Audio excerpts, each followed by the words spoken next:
नमस्कार, मैं Atul Jain, Hindi news channel नेता नगी 24/7 चैनल पर आप सबका हार्दिक स्वागत करता हूं। आज हम हैं जोगेश्वरी पश्चिम के मीना कुमारी हॉल में। यहाँ पर एक विशेष कार्यक्रम का आयोजन किया गया है। जैसे कि आने वाली दिवाली जो उत्सव है, वो उत्सव बहुत ज़ोरों शोरों से मनाया जाता है और इसकी लोग राह देखते हैं। तो इसमें लगने वाली सभी चीज़ों का एक बड़ा भव्य प्रदर्शन यहाँ पे किया गया है। आइए जानते हैं किस रूप में प्रदर्शन किया है। बहुत सारी NGO संस्थाएँ हैं, उन्होंने प्रोग्राम किया है जिसमें महिला बचत गट और अंध विद्यार्थियों ने इनमें बनाई हुई चीज़ों को यहाँ पे प्रदर्शन और बिक्री का कार्यक्रम यहाँ पे किया गया है। तो कुछ संस्था के सदस्य अधिकारी हैं, हम उनसे बात करेंगे। अपना नाम साहब? मेरा नाम मयंक है और जैसा कि पहले तो मैं आपको बहुत बहुत धन्यवाद देता हूँ कि आप हमारे यहाँ पे आए हैं सर। और इस कार्यक्रम का मेन उद्देश्य यहाँ ये है कि यहाँ पे कई NGO है। क्या है कि कई NGO के पास मैन पावर नहीं है। मयंक जी, आपकी पोस्ट क्या है? सर मैं एज अ CEO वर्क कर रहा हूँ यहाँ पे MNB home for blind Jogeshwari में है। ये ब्लाइंड लोगों की संस्था है सर। तो यहाँ पे बेसिकली यहाँ पे जो आज NGO मेला हम लोग कर रहे हैं सर, तो यहाँ पे कई ऐसी NGO है जिनके पास मैन पावर नहीं है, या कुछ लोग NGO है कि उनको आगे क्या करना है कुछ पता नहीं है। सो यहाँ पे हम लोग आज एकत्रित हुए हैं। यहाँ पे अप्रॉक्स 55 NGO आज आई है और सब अपने अपने प्रोडक्ट बनाई। जैसे कि हमारे यहाँ ब्लाइंड लोग कैंडल बनाते हैं या दिया बनाते हैं दिवाली आ रही, तो ऐसे कई NGO वो अपना अपना प्रोडक्ट बनाती है। तो यहाँ पे वो लोग सब अपना अपना प्रोडक्ट रखे हैं। तो अभी ये प्रोग्राम करना बहुत बड़ी बात है, क्योंकि आज के समय में जगह मिलना बहुत मुश्किल हो जाता है। और जैसे कि कुछ चीज़ें बनानी होती हैं तो उसके लिए आपको सब चीज़ें जो लगती हैं, तो आप किस माध्यम से उसको इकट्ठा करके ये सब कर पाते हो? बेसिक तो हमारे पास ऐसे हमारे कई डोनर ऐसे हैं कि वो खुद सामने से पूछते हैं कि आपको क्या ज़रूरत है, आपको क्या बनाना है। अभी हमारे जैसे जन समर्थ संस्था है, ये भी हमारे बीच में आती है और कई मदद करती है बच्चों को कि आपको क्या चाहिए या आपको क्या बनाना है, क्या रॉ मटेरियल चाहिए। तो ऐसे हमें कई ऐसी संस्थाएं जो मदद भी करती हैं और कई ऐसे डोनर हैं जो हमें मदद करते हैं, उनके द्वारा ये सब संभव होता है।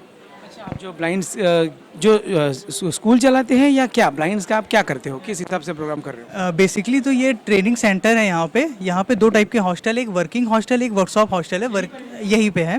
वर्किंग हॉस्टल में ऐसे ब्लाइंड लोग रहते हैं जिनकी जॉब रहती है और उनको रहने के लिए मुंबई में बेसिकली समस्या है सर, तो उनको 3 साल के लिए उनको रहने के लिए देते हैं।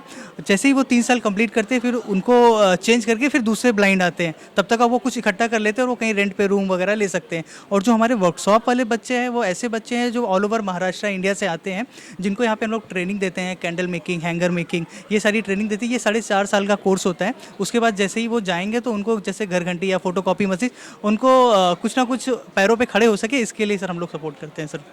तो जैसे आपने सुना, बहुत बड़ी बात है कि एक तरफ सरकार तो अपना काम करती है, लेकिन दूसरी तरफ सिर्फ सरकार के काम करने से नहीं चलेगा, ये हम जान सकते हैं। और उसके बाद ये NGO, ये सारी संस्थाएं अगर काम नहीं करेगी तो लोगों का क्या होगा, ये मैं हमेशा हर बार आपको कहते रहता हूँ।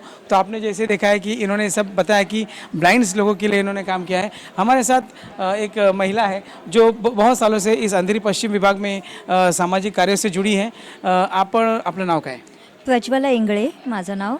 मी शीतलादेवी महिला बचत गट हे चालवते आणि त्याचबरोबर रुग्णमित्र या संस्थेशी संलग्न आहे. तर आपण जसे जुडलेलो आहेत, सामाजिक कार्य करतो, त्याबरोबर वेगवेगळ्या क्षेत्रात जसे आपण कामं करतो, त्याच्यामुळे हा जो मेळावा आहे तो आवर्जून यावा आणि प्रत्येकाने हा मेळाव्यामध्ये भाग घ्यावा हे महत्त्वाचं आहे. कारण की यामध्ये आपल्याला एकमेक काय करतात, कुठल्या संस्था काय काम करतात हे आपल्याला जाणून मिळतं, म्हणजे समजून घेता येतं आणि कॉन्टॅक्ट्सही होतात आपले. कारण प्रत्येकजण एकच काम करत नाही. समाजात वावरताना खूप काही अडचणी येतात, वेगवेगळ्या प्रकारच्या समस्या येतात, त्या वेगवेगळ्या संस्थांकडे पण आपले कॉन्टॅक्ट झाल्यामुळे आपल्याला ते सोडवता येतात. यामुळे आपल्याला हे खूप गरजेचं आहे. त्यामुळे खरंच खूप आभार आहे या टीमचं की यांनी अशा संस्थेचा मेळावा घेतला आणि त्याच्यात आम्ही सहभाग घेतल्यामुळे आम्हालाही आनंद झालेला आहे. धन्यवाद. आपल्यासोबत दिनेश पोरळेकर आहेत. दिनेशजी, फार मोठी गोष्ट आहे की तुम्ही अशा पद्धतीने मदत करायचा प्रयत्न करत आहात की ज्यांना गरज आहे ही ओळखणं आणि त्यांना ही गोष्ट पोचवणं फार वेगळी गोष्ट आहे. आणि आजच्या काळात लोकांना वेळ नसतो आणि हे तुम्ही कार्य करताय. मुळात म्हणजे आमच्या संस्थे, माझं नाव दिनेश पोळेकर आहे. समर्थ जनता प्रतिष्ठान आमची 2015ला आम्ही स्थापना केली आणि आमच्यामध्ये जे सगळे सदस्य आहेत ते निस्वार्थीपणे काम करतात लोकांसाठी. मग ज्यावेळी आम्ही खेडेगावातपासून कोल्हापूरपासून सगळे कार्यक्रम करत असतो लोकांसाठी, तर त्याच्यामध्ये आम्ही ज्याप्रमाणे सेवा करतो त्याप्रमाणे आम्हालाही असं वाटलं की असे खूप लोक आहेत समाजामध्ये, ते निस्वार्थपणे लोकांची कामं करतात, लोकांसाठी मदत करतात, आपल्या परिवाराचा वेळ सगळ्या गोष्टी वाया करून ते लोकांसाठी कामं करतात. व तो उद्देश जरा डोक्यात घेऊन आम्ही लोकांनी एक प्लॅटफॉर्म त्यांना दिला आहे आज मेळाव्याच्या रूपाने. त्याच्यामुळे आज आम्हाला सगळ्या संस्थेची कामं, संस्थेचे टेबल्स हे सगळं आम्हाला पाहायला मिळाले. Thank you ma'am. नमस्कार. आज या ठिकाणी एक विशेष प्रदर्शनी आणि विक्रीचा कार्यक्रम होत आहे. आपण कुठल्या संस्थेच्या माध्यमातून किंवा कशा पद्धतीने हा स्टॉल आपण लावलेला आहे? मी national association for the blind या अंध मुलींनी बनवलेल्या वस्तू आहेत पूर्णपणे. आणि ह्याच्यामध्ये विशेष सांगायचं म्हणजे हा लवंग स्टँड आहे. या लवंग स्टँड त्या मुलींना रात्री लवंग भिजवून दुसऱ्या दिवशी त्यांच्या हाताला असे हे येतात, तरी पण त्या पूर्णपणे हँडमेड आहे हे. आणि तसंच बाकीची मसाल्याची पाकिटं वगैरे पण इथे आहेत. आणि गेली अनेक वर्ष ह्या ब्लाइंड मुली हे अशा प्रकारची तोरणं वगैरे स्वतः हाताने करतात. हे मसाले पण त्यांनीच बनवलेले आहेत? मसाले एका फॅक्टरीमधनं त्या ब्लाइंड व्यक्तीच बनवते, पण त्यांच्याकडनं ह्या मुली घेतात आणि घरोघरी विकायला जातात. ते मी इथे ठेवले. अभिनंदन. आज कसं वाटतं तुम्हाला की आज या ठिकाणी मी यांच्याकडनं जाणून घेतलं की हा जो स्टॉल आहे हा अंध विद्यार्थ्यांनी बनवलेला आहे वस्तू, आणि आज त्या गोष्टी तुम्ही विकत घेणार आहात, कसं वाटतं? मेरा तो कहना ये है कि जितना हम बेचारों को हेल्प करें उतना अच्छा है, क्योंकि वो ज़्यादा कुछ कर नहीं सकते, प्लस हम जितना उनको हो सकते हेल्प करें ताकि वो अपना जो रोजी रोटी है वो चला सके. तो हमारा यही उद्देश्य रहेगा कि हम जितना उनसे हेल्प लें और उनको ये बताएं कि भाई आपका ये काम है, करने का है, और आप अपना खुद का जीवन आगे बढ़ा सकते हैं. आपल्यासोबत माऊली सेवाभावी सामाजिक संस्था ही आपण या ठिकाणी बघतोय. तर या ठिकाणी एक व्यक्ती आहे जे त्या संस्थेशी निगडित आहेत. आपला अध्यक्ष आहेत, आपलं नाव काय? महेश मोहन पांचाळ. महेश पांचाळजी, आपण ज्या पद्धतीने आपण जे म्हटलं की खेड्यापाड्यातील लोकांना, ज्या महत्त्वाच्या गरजू लोकांना वस्तू पोचवायच्या असतात, ते तुम्ही काम करत असता, कशा पद्धतीने करता? आम्ही स्वतः खेडेपाड्यात वगैरे जाऊन डोनेशन वगैरे लोकांना घेऊन, प्लस आमचा स्वतःचा पैसा एक खर्च जे सभासद आहेत त्यांचा खर्च करून आम्ही लोकांना आजकाल खेडेपाड्यात मुलांना ही वस्तू सहजासहजी भेटत नाही. मुंबईच्या व्यतिरिक्त भेटतात, पण शेजा खेड्यापाड्यात वगैरे ही वस्तू नाही भेटत. म्हणून आम्ही त्यांच्याकडे पोचतोय आणि त्यांना आम्ही वया, पेन, पेन्सिलं, पुस्तकं वगैरे अशा वस्तू देतो. अजूनपर्यंत आमचं 6वं वर्ष चालू आहे. 6व्या वर्षात आम्ही 22 प्रोग्राम केलेले आहेत. थँक्यू. तर आपण जसं बघतो की आपल्या मुंबईमध्ये महिला बचत गट ह्या फार प्रसिद्ध आहेत. अनेक महिला बचत गट हे बऱ्याच प्रकारचं खाद्यपदार्थ असेल किंवा अनेक उपक्रम स्वतः मेहनत करून बनवतात आणि ते विक्री करत असतात, आणि त्यांच्यासाठी 2 पैसे त्याच्यातून कमाई होते, तर त्या अभिमानाने स्वतःचा खर्च होता ते स्वतः करत असतात. कोणावर अवलंबून त्यांना राहावं लागत नाही. आपण महिला बचत गटच्या माध्यमातून खूप कार्यक्रम करतायत. आज या ठिकाणी या साडीचं विक्री केंद्र तुम्ही खोललेलं आहे, काय विशेष? नमस्कार, मी सायली जाधव. माझ्या बचत गटाचं नाव आहे द्वारकामाई महिला बचत गट. आम्ही मालाडला राहतो आणि आम्ही BMCमध्ये आमचे रजिस्टर बचत गट आहेत. आणि ते बचत गट आम्ही पूर्ण करूनसुद्धा आमचे एक फेडरेशन आहेत. म्हणजे माझं स्वतःचं एक लक्षभेद नावाचं फेडरेशन आहे. त्याच्यामध्ये 10 बचत गट मिळून म्हणजे 100 लेडीज माझ्याबरोबर आहेत आता. आणि ह्या दिवाळीच्या ह्याच्यामध्ये आम्ही प्रत्येक बचत गट काही ना काही व्यवसाय करून आपलं स्वतःच्या पायावर उभं राहायचा खूप प्रयत्न करतो. तसंच आम्ही आता गोरेगाव स्टेशनला आम्हाला 15 दिवसासाठी स्टॉल दिले होते आणि ते द्वारकामाई महिला बचत गटाने ते 15 दिवस स्टॉलसुद्धा पूर्ण केले. आणि आम्ही त्याच्यामध्ये पण आम्ही चांगली खूप सारी विक्री केली. आणि आम्ही प्रत्येक महिला अगदी आपल्या स्वतःच्या पायावर उभं राहून काही ना काहीतरी कमवायचा प्रयत्न करतो. अभिनंदन. दिवाळी आहे आणि गोडधोड झालंच पाहिजे, याबद्दल काही वादच नाही. तर त्याच पद्धतीने महिला आर्थिक विकास महामंडळ ही संस्था महिला बचत गट या ठिकाणी खाद्यपदार्थ घेऊन आलेले आहे. अनेक चॉकलेटसुद्धा आहेत. फार सुंदर सुंदर बॉक्स यांची पॅकिंग आहे. तर किती मेहनत केलेली आहे आपल्याला दिसते. आपण जाणून घेऊया की कशा पद्धतीने यांनी केलेलं आहे. अत्यंत सुंदर असे चॉकलेट्स वगैरे आहेत आणि चॉकलेट्स आणि दिवाळी नातं जुळलेलं आहे. कशा पद्धतीने तुम्ही हे करत असता? नमस्कार, माझं नाव जयश्री जगदीश श्रीवास्तव. माझी मैत्रीण सेजल गोसालिया. मी माविमच्या अंतर्गत माझा अनुश्री महिला बचत गट आहे. त्याच्या अंतर्गत माझ्याकडे जवळजवळ 90 लेडीज काम करतात. आम्ही इको फ्रेंडली प्रोडक्ट्स आणि फूड प्रोडक्ट्समध्ये सगळे हे आहे. घरचा फराळ आहे, घरचे चॉकलेट आहेत. त्याच्यामध्ये ते कुठल्याही केमिकल किंवा कुठल्याही पदार्थाचं मिक्सिंग किंवा एसेन्सचा वापर न करता सगळे पदार्थ बनवलेले आहेत. इको फ्रेंडली प्रोडक्टमध्ये आम्ही जे बनवले आहे, आता वेळी अवेळी पाऊस येत असल्याकारणाने हे प्लास्टिक कंदील आहे की जेणेकरून पाऊस केव्हाही आला तरी तुमच्या कंदीलचं संरक्षण होईल अशा पद्धतीने आम्ही बनवलेले आहेत. आणि सर्व महिलांसाठी आम्हाला इथे बोलवल्याबद्दल तुमचे खूप खूप धन्यवाद. आपण बघू शकतो बघा का म्हणजे फटाके किती महत्त्वाचे असतात आणि फटाक्यामध्ये चॉकलेटमध्ये फटाके खरंच अभिनय रस्सी बॉम्ब आहे, रॉकेट आहे, खूप छान चक्री आहे, पाऊस आहे, खरंच काहीतरी वेगळं बघायला मिळालं. Thank you. तो जैसे आपने देखा कि और एक स्टॉल यहाँ पर है स्वतंत्र नारायणी सेवा ट्रस्ट. बहुत अच्छा लगा यहाँ पे कुछ जान के नया कि यहाँ पे कुछ बच्चे जो खुद मशीन में खुद झाड़ू बनाते हैं. आइए जानते हैं किस तरह ये झाड़ू बना के ये लोग यहाँ पे बेच रहे हैं. मैम बहुत बड़ी बात है कि बच्चों को ये झाड़ू बनाना सिखाते हैं और ये आप सेल करें. हाँ, ये जो हमारी मैडम चला रही शीला यादव हैं, उन्होंने ये दिया है. जो बच्चे अपना अंधे कान से बहरे हैं तो उनके जो रोजी रोजी चलाने का है सुविधा होता है, तो उनको ये मशीन दिया है, तो वो घर में बैठ के पूरा बनाते हैं और जगह एरिया अपना देते हैं. ये कहाँ पर बनता है? ये रमेश नगर में बनता है, तो वहाँ पे इस्लाम एरिया है. यादव नगर में जोगेश्वरी में ही है. तो यहीं पे बना के यहाँ पे आज सेल के लिए. और कुछ कपड़े भी हैं जो कुछ बच्चियों ने सिए हैं, तो इसके बारे में बताएं. हाँ, यहाँ की लड़कियों को मैम ने कपड़ा ला के दिया है, जो कि हमारी ये सिस्टर है, वो बच्चों को सिखाती है. और जितने भी सिखाए बच्चों सब ने ये लहंगा, सूट्स, ब्लाउज ये सब बना के यहाँ पे रखा, होममेड है. तो मैडम उनको सबका कपड़ा ला के फ्री में देती हैं और ये सिलवाती हैं ताकि उनका रोजी रोजी चल सके. तो ये किस तरह की बच्चियां हैं जिनको आप ये ट्रेनिंग दे रहे हो, उनको आगे भविष्य में अपने पैरों पे खड़ा करने की कोशिश कर रहे हैं? आपका नाम क्या है? मेरा नाम संगीता यादव है और मैं सिलाई क्लास की टीचर हूँ. मैं हमारी मैडम कपड़ा हमको देती हैं और हमारे जहाँ हम रहते हैं जोगेश्वरी यादव नगर में, वहाँ पे मीन्स जो ऐसी औरतें हैं जिनको ज़रूरत है उनके लिए, और कुछ ऐसी विधवाएं हैं, ऐसी औरतें जो घर में बैठी हैं, कुछ अपने पे दो पैसे कमा सके अपने पे. सकती हैं, 2 पैसा कमा के वो अपना घर का खर्चा चला सकती हैं. तो ऐसे लोगों को हमने ये काम दिया है ताकि उनको भी मदद मिल सके. कॉन्ग्रेचुलेशन. Thank you. 100 से 200 लोगों तक सिखा चुकी हैं. प्लस वो अपने क्लासेस के बच्चों को भी सिखा रही है, यानी जो बच्चे ट्यूशन नहीं पढ़ पाते हैं उनको फ्री भी सिखा रही है. वो सब जगह स्लम एरिया में खाना भी खिला रही है. संस्था की तरफ से डेंटिस्ट का भी खोला है, ये फ्री मतलब रीजनेबल रेट में ऐसा, क्योंकि उनके हस्बैंड भी डेंटिस्ट ही हैं. मगर ये मैम ट्रस्ट के साथ में हाँ मैम वो सब कुछ मतलब मेडिकल हेल्प सब चीज़ में हेल्प करती है. तर जसं आपण बघतोय की जन आधार फाउंडेशन प्रतिष्ठान यांच्या माध्यमातून सुद्धा एक या महिला आहेत ज्या या सामाजिक कार्यात जोडलेल्या आहेत. आपण काहीतरी इथे विक्रीचा स्टॉल लावलेला, काहीतरी सामाजिक कार्य आपण करत आहात काय? सर, जनआधार प्रतिष्ठान हे जी सामाजिक संस्था आहे ती वेगवेगळ्या ठिकाणी आम्ही लोकांना मदत करतो. जसं शैक्षणिक मदत आहे, आता पुरामध्ये जे कोकणामध्ये झालं तर तिथे आम्ही सुका राशन वाटप केला. दिवाळीच्या निमित्ताने आम्ही आदिवासी पाड्यांमध्ये जाऊन राशन दिलेलं आहे. परत जे वृद्धाश्रम असतात, बाल आश्रम असतात, तिथे जाऊन आम्ही काही कार्यक्रम करत असतो. दिवाळी साजरी म्हणजे हे असे प्रत्येक कार्यक्रम आमचे प्रत्येक महिन्यातून एक दोन प्रोग्राम होत असतात. आम्ही डोंबिवली विभागातून आहेत.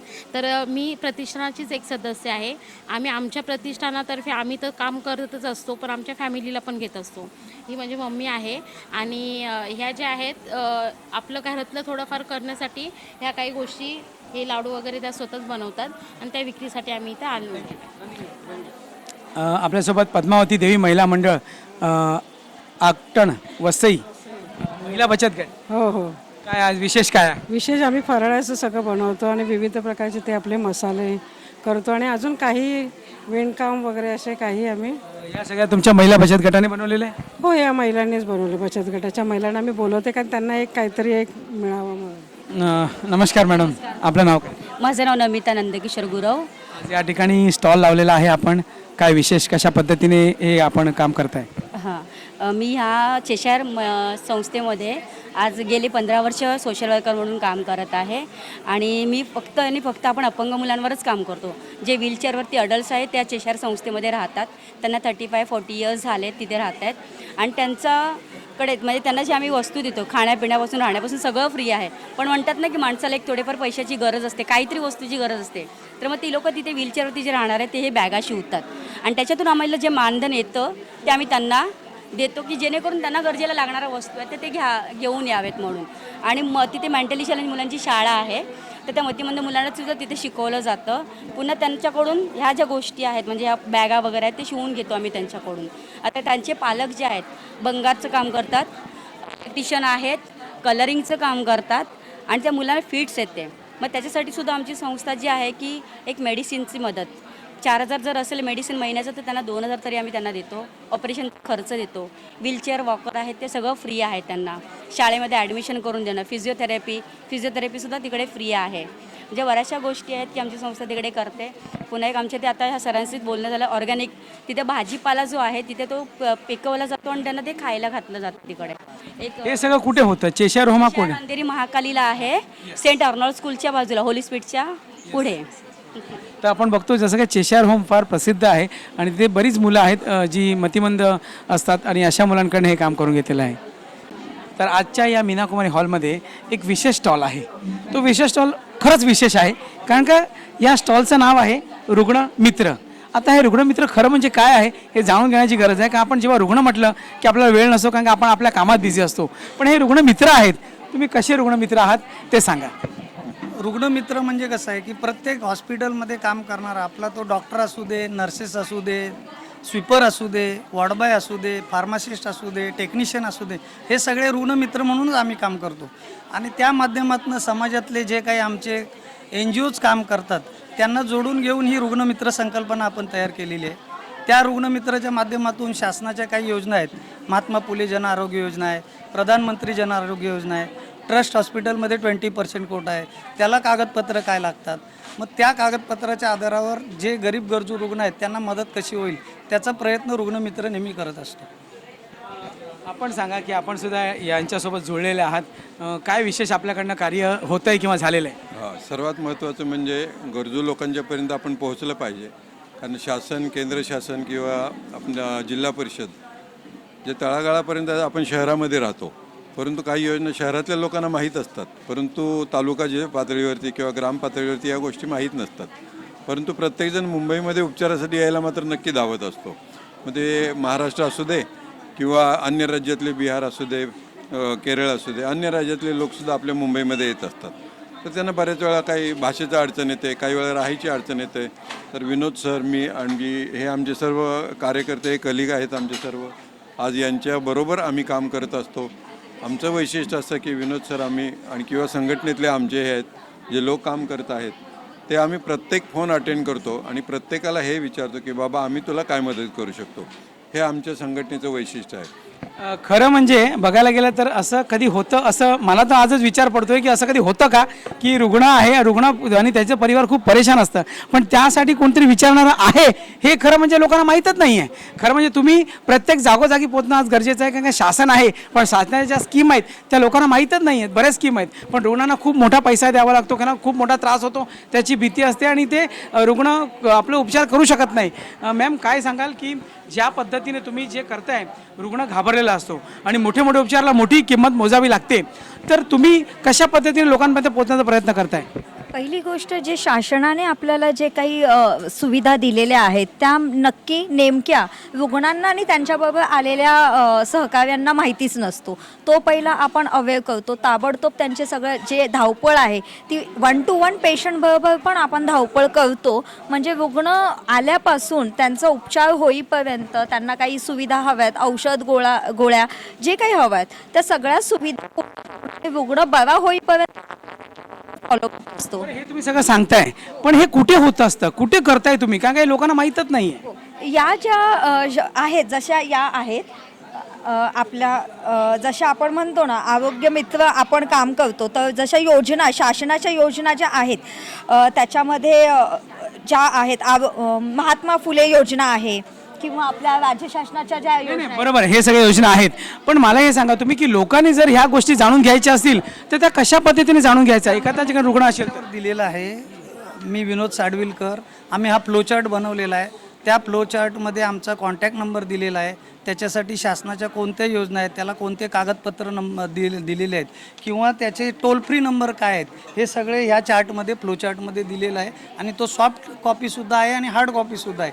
ज्यांना जशी गरज लागेल त्यांनी त्याची युटिलाइज करायचं आहे. आता हा प्रश्न जो विचारलात तो एकदम बरोबर आहे की आम्हाला कळतं कसं किंवा लोकांनी आम्हाला अप्रोच कसा व्हायचा. परंतु विनोद सर, मी काम करताना आज आम्हालाही माहीत नाही की लोक कसे पोहोचतात, परंतु ज्यावेळी आम्ही विचारतो त्यावेळी जस्ट डायलमधून सुद्धा आमची नावं समजली जातात. तर ह्या गोष्टी नक्कीच रुग्णमित्र म्हणून आम्हाला अभिमानाच्या वाटतात की आमचं नाव कुठेतरी कोणाला तरी लक्षात राहत आहे. या माध्यमातून बऱ्याच वेळा पोहोचतो आणि फेस टू फेस किंवा पब्लिक टू पब्लिक असा एक आमचे संबंध आलेले असतात. तर अशा पद्धतीने खरंच त्यांचा एक वेगळा इंटरव्ह्यू झाला पाहिजे असं मला तरी वाटतं की ह्याच्या पुढे जर रुग्णांनी कसा संपर्क साधावा, नक्कीच मला आवडेल. काम करत आहात आम्ही रुग्णमित्र, आम्ही सगळे एकत्र मिळून आम्हाला कुठली अडचण आली म्हणजे आज मला यांना सरांना कुठं सायन्स पडत असेल तर मी मदत करतो. मला कुठले त्यांच्याकडे काय इन्फॉर्मेशन असेल सरांकडून, आम्ही दोघी सरांकडे इन्फॉर्मेशन घेतो. मग ते आम्हाला आयडिया देतात की ह्या व्यक्तीकडे तुम्ही जावा, तो व्यक्ती तुम्हाला मदत करेल. मग तिथून त्या माणसाची मदत होते. थँक्यू. आपण सुद्धा रुग्णमित्र म्हणून काम करत आहात, कुठे काम करता? आपलं काम पालघर जिल्ह्यामध्ये होतं. पालघर जिल्ह्यामध्ये बोईसर नवापूर गावात. आणि ऋणमित्र म्हणून मी तुम्हाला सांगायचं झालं तर ऋणमित्राबद्दल ज्या आरोग्याविषयी ज्या काही आपल्याला आत्तापर्यंत तक्रारी आहेत किंवा ज्या माहिती आहे याकरता आपण आता काय करतो की संस्था भेटीचा उपक्रम ठेवतो आहे, ज्यामध्ये बऱ्याच संस्था आहे ज्या आम्ही सहयोगी संस्था म्हणून एकत्र येतो आहे, ज्याच्या माध्यमातून रुग्णांना मदत करता. म्हणजे सध्या रुग्णांना आम्ही अवेअरनेस करतो आहे. याच्या माध्यमातून कसं आहे की शासनाच्या ज्या योजना आहेत लोकांना तेही माहीत नसतात. त्यामुळे आम्ही आता सध्या सगळ्या संस्था एकत्र आहोत आणि ह्या सगळ्या गोष्टी जवळून समजून घेतो आहे आणि प्रत्येक एरिया वाईज जो तो त्या लेवलला कॅम्प घेऊन ती माहिती पुरवण्याचं काम करतो. त्याचबरोबर आमचं पालघरला महिला बचत गटाच्या माध्यमातून असे बरेच छोटे मोठे कामं चालू असतात. त्याबद्दल मी तुम्हाला एक वेगळा वेळी सांगू शकते. थँक्यू. आज यहाँ मीरा कुमारी हॉल में अनुग्रह जीवन संस्था, ये संस्था यहाँ पर है, कुछ बच्चे यहाँ पर हैं. अध्यक्ष मैडम जो अनुराग जीवन संस्था है उसकी है. आइए जानते हैं कि ये बच्चे यहाँ पे क्या कर रहे हैं. मैम, आपकी ये संस्था है और ये आप इन बच्चों को लेकर यहाँ पे हैं, क्या है, क्या विशेष? हमारा अनुग्रह जीवन संस्था बेवारिस और जो जिनका कोई नहीं, अनाथ ऐसे लोगों के बीच में काम करता है. हम पहले जो बेवारिस पड़े हुए होते, जिनके घाव है, उनको कीड़े पड़े रहते, वो निकाल कर उनका फर्स्ट एड करते हैं और फिर उसके बाद पुलिस प्रोसीजर मेडिकल करके एक एनजीओ को चुनते हैं जहाँ पर उस एज के हिसाब से उनको वहाँ पर रखा जाता है और उनको वहाँ पर सुरक्षितता दी जाती है. प्लस उसके साथ जो रोड पे घूमने वाले बच्चे हैं, जैसे अभी ये बच्चे हैं, ये इनके माता पिताओं के साथ रोड पे फुगा वगैरह बेचना ऐसे सब करने वाले बच्चे थे और अनुग्रह जीवन संस्था ने इनके बीच में जाके फॉलोअप वगैरह किया. फिर उसके बाद उनके माता पिता रेडी हो गए और तब हमने इनके माता पिता की अनुमति से इन्हें शरण होम करके एक संस्था है जो इन बच्चों को बहुत सुंदर रीति से संभालती है. इनके हाथ में हमने इनको सौंपा और आज एक उज्जवल भविष्य की तरफ उनकी पढ़ाई लिखाई सब कुछ हो रहा है. और जो बीमार ज्येष्ठ नागरिक लोग हैं उनको हम लोग आश्रमों में डालते हैं और वहाँ पर उनके लिए इलाज किया जाता है. मानसिक रुग्ण, मनोरुग्ण, स्त्रियाँ जो मानसिक पीड़ित है, ऐसे स्त्रियों को भी हम लोग उठाते हैं और उन्हें फ्री ऑफ कॉस्ट में हम उन्हें वहाँ पर डालते हैं. तो ये बोझ हमें मिला है और इस बोझ के साथ हमारा टीम रोड पे घूमकर हम लोग ये काम करते हैं और हमारी बहुत सारी नीड है. जैसे पहली नीड है एम्बुलेंस की, एक शेल्टर की, मेडिकल की और फूड डिस्ट्रीब्यूशन की. तो हम इस नीड के लिए भी आज इस मेला में आए हैं कि आपको ये जो नीड है तो नीड किस तरह, आप कहाँ पे आपको कांटेक्ट करना पड़ेगा, जिसको अगर आपके हमारे चैनल के माध्यम से अगर नीड करनी है तो किस तरह आप तक पहुँचना होगा? हमारे अनुग्रह जीवन संस्था का अकाउंट नंबर है और वो हमारे पैम्पलेट पे है, हम आपको शेयर करेंगे. फिर उसे आप दे सकते हैं और उसके माध्यम से आप डायरेक्ट अनुग्रह जीवन संस्था में वो फंड कर सकते हैं. अनुग्रह जीवन संस्था का ऑफिस कहाँ पर है आपका? हमारा ऑफिस घाटकोपर रमाबाई में है और हमारा ATG टोलवे ये सारे रजिस्ट्रेशन भी हो चुके हैं. तो जो भी इसमें अपने मदद का हाथ आगे बढ़ाएगा वो इस संस्था पे पड़े हुए बेवारिस लोगों के लिए और ऐसे घूमने वाले बच्चों के जीवन के लिए हम इस्तेमाल करना चाहते हैं. Thank you. तो हमारे साथ बेनरिक्टा मैम है. बेनरिक्टा मैम, बहुत बड़ी बात है कि आप एक ऐसे अनाथ बच्चे जो रोड पे घूमते हैं उन बच्चों को आप एक साथ जमा करके उनका भविष्य बना रहे हैं. ये विचार आपके मन में आया कैसे और आप ये किस तरह कर रहे हो? ओके, एक्चुअली हमारे एक चर्च है. ओके, वो चर्च का नाम TC the crown of life ministries है. तो ये जो है पूना में है और मीरा रोड में हमारा हेड ऑफिस है। तो हम लोग को ये विज़न यही आया था कि ये बच्चों के लिए हम लोग ने कुछ भविष्य सोचना है। तो हमारे फर्स्ट बच्चे थे, ये अभी ये इतने बड़े हो गए, ये हदाशा है और ये निकिता, ये अभी इतने बड़े हो गए हैं। तो ये लोग जब हमारे पास आए थे वो 2 या 3 साल के थे और उनके मम्मी दोनों भी फ्लैश ट्रेडर्स हैं। तो फिर वहाँ से उनको पुणे में थे, तो पुणे में से फिर अभी ये कोविड के वजह से बाकी ये सब बच्चे जो हमारे साथ बालवाड़ी में थे, तो ये कोविड के वजह से ये माँ बाप उनको नहीं मिल पाते थे, तो वो यहाँ पर आ गए हैं बॉम्बे में। अभी हम नाला सुपारा वेस्ट में हम लोग ने एक घर लिया है और इन सब बच्चों को हम लोग संभाल रहे हैं। तो ये ज़्यादातर हम लोग को मदद चर्च से मिलती है, लेकिन इनकी पढ़ाई की वजह से और हम लोग इनको वो जगह बस नहीं हो रही है, हम लोग को एक बड़ा जगह चाहिए। तो हमारी ये सब मांगे हैं कि हमें एक अच्छी जगह मिलेंगे तो इनका स्कूल भी बड़ा हो जाएगा। ये लोग स्कूलिंग करते हैं, वो NIOS करते हैं, प्रथम ओपन स्कूल से, NIOS प्रथम ओपन स्कूल से करते हैं। तो ये लोग सब पढ़ते हैं, बहुत ऐसे है आपको कुछ किसी से बात भी करना है तो ये लोग सब इंग्लिश में पढ़ते हैं, इंग्लिश मीडियम में। तो ये लोग स्मार्ट भी हैं और उनका भविष्य उज्जवल है। जैसे ही ये मेरी कलेक्टर बनना चाह रही है, एक डॉक्टर बनना चाह रही है, एक टीचर बनना चाह रही है। तो इन सब की सुविधाओं के लिए उनको आगे बढ़ने के लिए हमारे टीचर्स की भी ज़रूरत रहती है। तो मैं हमारी एक टीचर हैं जयश्री करके, वो अभी फ़िलहाल हमें मदद कर रही है। और हमारी और एक टीचर है एंजल हालेलुया, जो ये बड़े बच्चों को पढ़ाती है, तो उन्हें आ पाई आज। तो हम लोग को और भी टीचर्स चाहिए, तो इसके लिए उनके सैलरीज़ के लिए इससे हमें बहुत मदद चाहिए। Thank you. तो जैसे आपने देखा कि अनाथ बच्चों के भी कुछ सपने हैं जिनको टीचर्स, कलेक्टर्स ऐसे बनना है, लेकिन वो ज़रूर भविष्य में कुछ बन पाएंगे, इसके लिए ऐसे संस्थाएं काम कर रही है। मैं अतुल जैन। क्या आपको अपने जीवन में अपने काम के बाद कुछ समाज कार्य करना है तो ज़रूर आप भी कुछ कर सकते हैं। ये हमने आज यहाँ पे देखा है। जैसे अजिंक्य युवा प्रतिष्ठान, अडगळ तुमची गरज आमची। तो जैसे कि आप समझ सकती हो कि कहीं पर किसी को कुछ ना कुछ चाहिए होता है, मगर वो हम उसे सामाजिक रूप से किस तरह पहुंचा सकते हैं, तो आइए जानते हैं ये संस्था क्या करती है। खरंच अभिमान वाटला की तुम्ही काहीतरी वेगळं करताय। अजिंक्य युवा प्रतिष्ठान काय करताय तुम्ही? सर, आपण असं करतोय, अडगळ तुमची गरज आमची, म्हणजे आज शहरी भागात मोठ्या प्रमाणात सायकलकरिता मुलं हट्ट धरत आहेत। मुलं 10वी गेल्यानंतरला 12वीत गेल्यानंतर मुलांकडे मोठ्या प्रमाणात बाईक येतात, तर त्या सायकल ज्या लहानपणी घेतलेल्या असतात त्या अशाच अडगळीत पडून असतात। अशाच सायकल आपण कलेक्ट करत आहोत, त्या रिपेअरिंग करून ग्रामीण भागात आपण आपलं काम चालतं। तिथे आजही मुलं 5वीच्या पुढे शिक्षण घेण्यासाठी जवळजवळ 4 ते 5 किलोमीटर पायी चालत जात आहेत। तर अशा मुलांना आपण त्या सायकल पोचवत आहोत। मी आवाहन करीतो की अशा मुलांसाठी, विद्यार्थ्यांसाठी प्रत्येक मुंबईतील नागरिकांनी ज्यांच्याकडे सायकल आहेत त्यांनी आमच्याशी संपर्क साधावा, आपल्या संस्थेशी संपर्क साधावा, जेणेकरून मोठ्या प्रमाणात तो सायकल आपल्याकडे कलेक्ट होतील आणि मोठ्या प्रमाणात मुलांना ती मदत पोचेल, जेणेकरून जो काही 4 ते 5 किलोमीटर पायी चालत जाणं येणं, हे जवळजवळ 10 किलोमीटर मुलं रोज चालत आहेत, त्यातून त्यांना होणारा मानसिक त्रास, त्याचबरोबर आरोग्याची होणारी बेणान, त्याचबरोबर त्यांच्या मुलांमध्ये शिक्षणात तेवढं किलोमीटर चालत गेल्यामुळे मुलांचं शिक्षणाचं प्रमाण देखील घट होत आहेत। मुलांचं प्रमाण, शिक्षणाचं प्रमाण घट। संपर्क कसा करायचा, तुमचा मोबाईल नंबर व्यवस्थित पद्धतीने सांगा। आमचा मोबाईल नंबर आहे 9768637534, प्रसाद मांडवकर। तुम्ही संपर्क साधतात। त्याचबरोबर आपली संस्था ग्रामीण भागातील विद्यार्थ्यांकरिता शिक्षणासंदर्भात देखील काम करत आहे। विद्यार्थ्यांना शैक्षणिक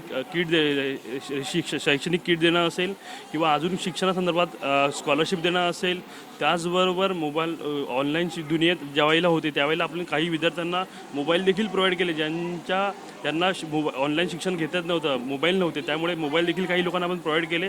त्याचबरोबर कोविड काळात जवळजवळ 4 ते 5 हजार लोकांना आपण रेशनिंग किट प्रोव्हाइड केलेली आहे। त्याचबरोबर महिलांकरिता आपण रोजगार निर्मिती करत आहोत ग्रामीण भागातील। आज आपण बघू शकता की आपल्याकडे दिवे जे आपण तयार केलेले आहेत ती शेणापासून आणि मातीपासून तयार केलेले दिवे आहेत।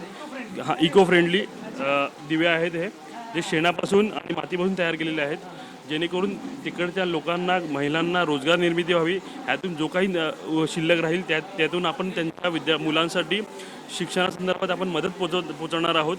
एक आव्हान आहे की मोठ्या प्रमाणात दिवे देखील विकत घेण्यात यावे, जेणेकरून मुलांच्या शिक्षणासाठी एक हातभार लागेल। आज आपण दिवे लावू घरोघरी आणि शिक्षण पोचवू घरोघरी, हे एक संकल्पना घेऊन पुढे जाऊ अशी मी आशा बाळगतो।